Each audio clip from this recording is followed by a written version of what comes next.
என் பையனுக்கு பாதுகாப்பு வேணும் ஐயா. பையன் பேர் என்ன? சரவணங்க. பையன் ஏதாவது லவ் பண்றானோ?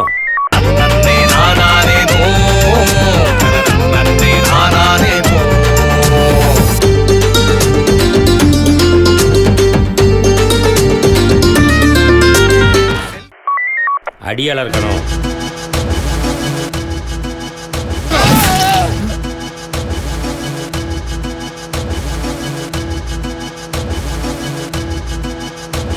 உங்க பையன் என்னவாதான் இருக்கான்? கடன்காரனா இருக்கா ஐயா.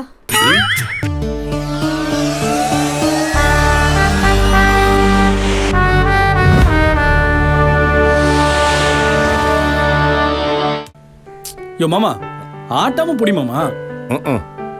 7 மணி ஆச்சுல, காய் நடுக்கத்தான் செய்யும். ஏட்டையா, கடைசியா கேக்குறேன், பாதுகாப்பு தருவீங்களா தரமாட்டீங்களா? கடைசி இல்ல, நீ முதல்ல இருந்து கேட்டாலும் உன் பையனுக்கு பாதுகாப்பு தர முடியாது. வெளியே போ. காசி என்னங்க பேச்சு? காசி அது இன்னைக்கு போக நாளைக்கு வரும். மனுஷனுக்கு குணம் தாங்க பேச்சு. பணம் பெருசுன்றவன் ஏன்டா பணத்துக்கு பிச்சை எடுக்கிற? அந்த நிலைமைக்கு நீங்க கொண்டுட்டு வந்து விட்டுட்டீங்க.